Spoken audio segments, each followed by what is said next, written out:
mon syndicat avec l'organisation de Bocard, Stop le Contrôle, et d'autres associations, type le syndicat de la magistrature, des organisations internationales comme Open Society, Human Rights Watch, et d'autres associations, des associations de quartier, la Maison des Solidarités, Pazapa à Belleville.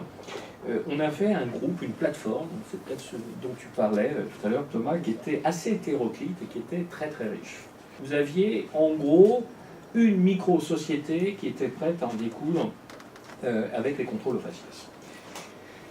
Mais comment parler du contrôle d'identité quand excuse-moi Thomas, je vais beaucoup t'utiliser, lorsque le contrôle d'identité concerne justement les 98-99% des citoyens français d'origine maghrébine ou noire, en tout cas perçus comme tels par les policiers. Alors c'est la couleur, mais c'est pas aussi simple, il y a aussi les vêtements qui sont racialisés, c'est assez complexe.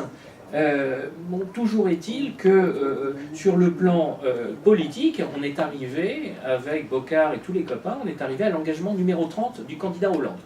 C'était pas mal.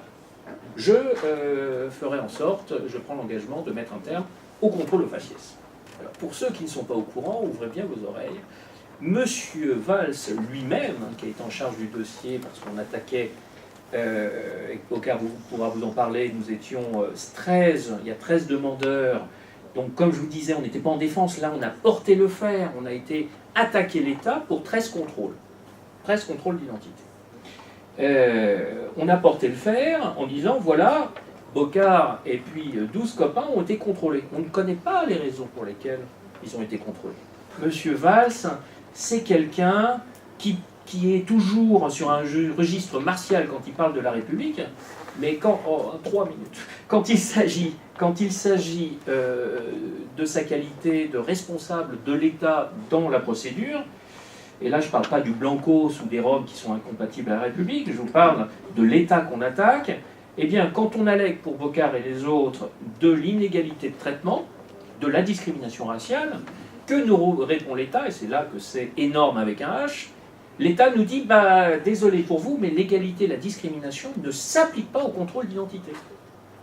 Ils vont nous le dire en première instance, on va perdre, et la Cour d'appel de Paris, et ça vous le savez probablement, en mai dernier, nous donne raison, en juin dernier, elle nous donne raison.